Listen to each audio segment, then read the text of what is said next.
Umatnya Nabi kok gak enak bi. Kontrak mbek pangeran sebelum salah itu sudah ada kontrak. Makanya Nabi itu ngendikane bangga sekali. Ukti itu khamsan lam yu'tahunna nabiyyun qabli atau ahadun min qabli. Saya diberi 5 hal hadiah sama Allah yang umat sebelumku, Nabi sebelumku tidak diberi hadiah itu. Di antara hadiah itu terbesar adalah wa'uti itu khawatimah suratil Baqarah. Saya diberi hadiah akhir dari surat Baqarah. Kok ada hadiah gimana? Allah itu sudah naikkan kontrak dengan kita. Kita disuruh doa sama Allah. Rabbana la tu'akhidna in nasina waqta. Ya Allah, suatu saat saya salah. Padahal kita pasti salah. Suatu saat Gusti, suatu saat kita salah. Jangan kasih sanksi loh. Oke, mau oke. Itu kok udah enak gimana? Sebelum kita salah, terus naikkan kontrak sama Allah. Rabbana la tu'akhidna in nasina aw akhtana. Ya Allah, jangan jatuhkan sanksi kepada kita jika suatu saat saya lupa atau salah. Qala na'am, Allah jawab, nah. Makanya Nabi senengnya bukan main tentang apa? Saya diberi hadiah akhir surat Baqarah. Tapi sekarang jadi fitnah tadi. Yang kiai NU baca itu dipakai tahlilan, kadang-kadang yang baca agak paham. Yang kritik juga agak paham. Jadi ya sudah, innalillahi wa inna ilaihi raji'un. Sebetulnya itu diabadikan di tahlil itu karena itu surat yang luar. Tapi sebagian yang baca agak paham sehingga ya dingin saja wong enggak paham. Tapi kalau kita yang paham itu luar biasa, wong belum salah sudah ada perjanjian la tu'akhidna in nasina aw akhtana. Sama Allah dijawab, nah, yo umatem nak salah orang langsung tak siksa. Aman. Cik, maksudnya dintain tobat aja terus salah terus. Kayak apa? Makanya beda. Nabi itu begitu bangganya dengan surat akhir surat apa? Baqarah. Jadi di Ihya itu ada kitab tawadhu. Kitab tawadhu itu dilatih, ketemu orang tua. Gua aksaru ibadatan. Dia mesti ibadahnya lebih banyak karena lebih tua timbang saya. Pasti sholatnya lebih lama timbang saya. Ketika Anda sudah tua melihat anak-anak, gua aqallu minni maksiatan. Mesti maksiatnya tidak banyak karena masih kecil. Terus ketika melihat orang fasik maksiat, la'alla wa yatubu alaih fa inna wa tawwabur rahim. Mungkin Allah memberi tobat, bisa saja. Umar itu ingin bunuh Nabi, tapi Allah memberi tobat. Yang sowan kiai saja tidak mesti dapat tobat. Umar ingin bunuh Nabi, tapi Allah memberi tobat. Akhirnya ya tobat jadi Islam yang baik. Dalam sejarah Wali Songo, Kalijogo sowan Sunan Bonang itu ingin garong, tapi malah jadi muridnya jadi wali.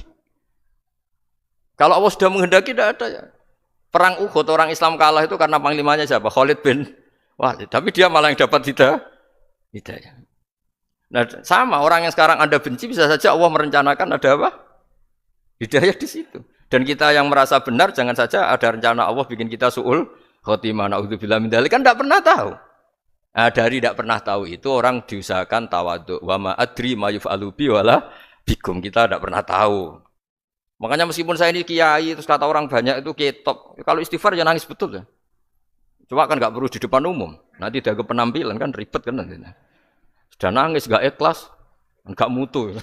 Itu Abu Hanifah adalah orang yang sangat mukasyafah. Artinya ketika Nabi cerita air wudhu itu menjatuhkan dosa, tidak ada air wudhu yang jatuh ke kamu kecuali saat itu juga dosa kamu jatuh. Itu beliau datang ke Madharota Kufah. Kemudian beliau bilang sama si orang tua tadi, tub aniz zina. Orangnya terus bilang atubu minaz zina. Ada lagi pemuda datang dibilangin tub an uquqi walidayka. Terus bilang tub tu an uquqi walidayya. Sampai yang terakhir ada tub an simai alatilahwi atau an samai alatilahwi. Terus tub tu an samai. Ketika orang itu ditanya, kenapa engkau begitu tahu dosanya apa? Saya tahu air wudhu ini menjatuhkan apa. Jadi kira-kira kalau zina mungkin ya batang babi lah. Kalau hanya sekedar melihat bak-bak mungkin ya curut atau tikus lah kira-kira gitu. Nak dulu cilik ya mungkin ya tikus cilik gitu. Nak dulu suwi ya tikus werok itu atau apalah. Pokoknya beliau itu tahu. Tapi anehnya Abu Hanifah apa? Setelah itu dia nangis minta muka syafahnya ditutup. Ya Allah, saya ini muka syafah kok malah menjadi tahu sawatil mukmin. Padahal aturan syariat jenengan man satara musliman satarahu, bahwa enggak baik melihat jeleknya orang mukmin. Minta ditutup. Makanya saya ini bangga ada muka syafah. Makom yang kita sampai sekarang tuh makom setelah Abu Hanifah muka syafah. Jadi Abu Hanifah repot-repot muka syafah, minta makomnya ditutup tidak menjadi muka syafah. Dan alhamdulillah kita sudah tidak muka syafah sebelum minta ditutup. Jadi kita ini keren. Keren karena aturannya itu man satara musliman satara huwa, yang tidak tahu aibnya orang muslim maka Allah akan nutupi aibnya di akhirat. Dan kita alhamdulillah barokahnya ndak mukasafah, ndak ngerti aibnya orang mukmin.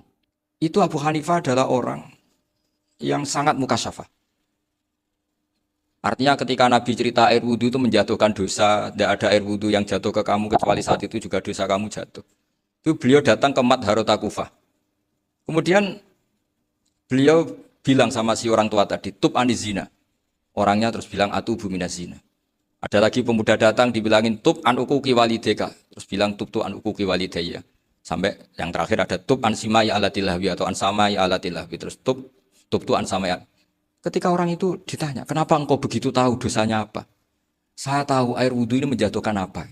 Jadi kira-kira kalau zina mungkin ya batang babi lah. Kalau hanya sekedar melihat bak-bak mungkin ya curut atau tikus lah kira-kira gitu. Nak dulu dulu ya mungkin ya tikus cilik gitu. Nak dulu suwi ya tikus werok itu atau apalah. Pokoknya beliau itu tahu. Tapi anehnya Abu Hanifah apa? Setelah itu dia nangis minta muka safahnya ditutup. Ya Allah, saya ini muka safah kok malah menjadi tahu sawatil mukmin. Padahal aturan syariat jenengan man satara musliman satara huwa, bahwa enggak baik melihat jeleknya orang mukmin. Minta ditutup. Makanya saya ini bangga ada muka safah. Makom yang kita sampai sekarang tuh makom setelah Abu Hanifah muka safah. Jadi Abu Hanifah repot-repot muka safah, minta makomnya ditutup tidak menjadi muka safah. Dan alhamdulillah kita sudah tidak muka safah sebelum minta ditutup. Jadi kita ini keren. Keren karena aturannya itu man satara musliman satara huwa, yang tidak tahu aibnya orang muslim maka Allah akan nutupi aibnya di akhirat. Dan kita alhamdulillah barokahnya ndak muka safah, ndak ngerti aibnya orang mukmin.